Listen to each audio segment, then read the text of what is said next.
The house had never frightened her before. It was a small brick home at the end of a quiet street where everyone knew each other's names. During the day, sunlight spilled through the kitchen windows, birds gathered on the fence outside, and the scent of fresh bread often drifted into the front yard.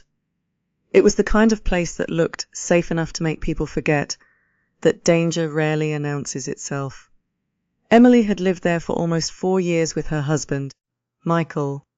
His work kept him hundreds of miles away for nearly 2 weeks at a time. He worked on construction projects that moved from city to city, returning home only a few days each month before leaving again. They had grown used to the routine. Every evening they spoke over the phone before bed. Every morning they exchanged short messages. It wasn't the life they had imagined after getting married, but it was the life they had built together. On that Friday evening, nothing seemed unusual. Emily finished washing the dinner dishes just after 8 o'clock. The television played quietly in the living room, though she wasn't paying attention to it. Rain clouds had covered the sky since the afternoon, turning the neighborhood dark much earlier than usual. The weather forecast warned of heavy rain and possible power outages during the night. She walked through the house, performing the same routine she always followed whenever Michael was away. She checked the front door, locked the kitchen window, closed the back entrance, locked twice. She even looked through the curtains toward the empty street before switching off the porch light. Everything appeared perfectly normal. At exactly 9:14 p.m., her phone rang Michael. She smiled before answering. His voice instantly made the quiet house feel less empty. They spoke about ordinary things. The leaking faucet he promised to repair when he returned. The flowers Emily wanted to plant beside the porch. The neighbor's dog that somehow kept escaping every morning. Before ending the call, Michael laughed and said, "Only 6 more days." Emily smiled. "I'll count every one of them." Neither of them knew those simple words would echo in their minds for years. After hanging up, Emily made herself a cup of tea and curled up on the couch beneath a soft blanket. Rain finally began falling against the windows. At first it was gentle, then heavier. Within minutes, the entire neighborhood disappeared behind a curtain of water. Thunder rolled across the sky. The lights flickered once, she barely noticed. The old house had always reacted strangely during storms. She opened her book, trying to finish another chapter, but her attention kept drifting toward the sound of rain striking the roof. Then, a sharp metallic noise echoed from somewhere behind the house. Emily looked up. She listened. Nothing, just rain. She shook her head and smiled nervously. Probably the trash bin. The wind was getting stronger. She returned to reading. Less than a minute later, another sound. Longer this time. A slow scraping noise. As though something heavy had been pulled across the wooden deck behind the kitchen. Her smile disappeared. She muted the television. The house instantly became silent except for the storm outside. She waited. 10 seconds. 20, 30. Nothing. Her heart slowly settled. She stood anyway, carrying her tea toward the kitchen. The warm mug suddenly felt comforting in her hands. She switched on the back porch light.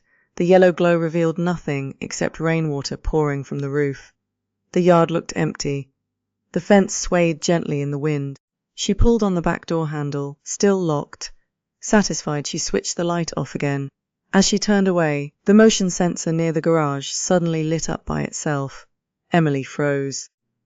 The white light illuminated part of the backyard. Then, it switched off again. Her pulse quickened. Maybe an animal. She wanted to believe that. She needed to believe it. She walked through every room one more time. Checking each window, everything appeared secure. Finally, she returned to the living room. Outside, the storm intensified. The rain struck the windows so hard it almost sounded like tiny stones. Lightning briefly illuminated the neighborhood. For a single second, she could see every house on the street. The next second, darkness. The electricity failed. The television went silent. The ceiling fan stopped turning. The only remaining sounds were the rain and her breathing. Emily sighed. Power outages weren't uncommon during severe storms. She reached into a kitchen drawer where she always kept a flashlight. Its weak beam barely reached the opposite wall. The silence felt different now, heavier. the kind of silence that makes ordinary sounds seem unfamiliar. She placed the flashlight on the counter while searching for candles. As she opened another drawer, she heard it. 3 slow footsteps, not outside, inside the house. Emily stopped breathing. The sound came again. A wooden floorboard creaked somewhere near the hallway. She slowly lifted the flashlight.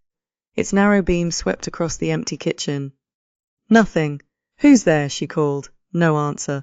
Only another faint creak. She backed away from the hallway without taking her eyes off the darkness. Her hands trembled as she reached for her phone. No signal. The storm had interrupted the network. She tried anyway, again, nothing. A cold feeling settled in her stomach. She hurried toward the bedroom, locked the door, and pushed a heavy dresser in front of it. Her breathing became fast and uneven. She could hear rain striking the roof above her. Then, 3 slow knocks. Not loud, not violent, just deliberate. Someone knew exactly where she was. She covered her mouth to keep herself from making a sound. The knocking stopped. Seconds stretched into minutes. She listened carefully. Whispers. More than one voice. Then another floorboard creaked. She realized there wasn't just one intruder. There were several. Every instinct told her to stay hidden, but another part of her knew she couldn't remain trapped forever. Her eyes searched the room until they landed on the bedroom window. It only opened halfway. She forced it higher with both hands. The old frame resisted before suddenly giving way. Cold rain rushed into the room. She climbed through the narrow opening, scraping her arm against the wooden frame before dropping into the muddy backyard below. The landing twisted her ankle. Pain shot through her leg. She nearly cried out. Instead, she forced herself back to her feet. She didn't look toward the house. She didn't want to know if anyone had seen her. Barefoot, soaked by the rain, she ran across the yard toward the neighboring homes. Behind her, she heard movement from inside the house. A door slammed. Someone shouted. She kept running. The muddy ground slowed her down, but fear pushed her forward. A porch light suddenly switched on at the house across the street. Then another. A neighbor stepped outside after hearing frantic cries for help. Within moments, emergency services were called from a landline. Police officers arrived within minutes, secured the area, and began searching the property. Whoever had entered the house was gone before officers completed their first sweep. But they hadn't vanished without leaving questions behind.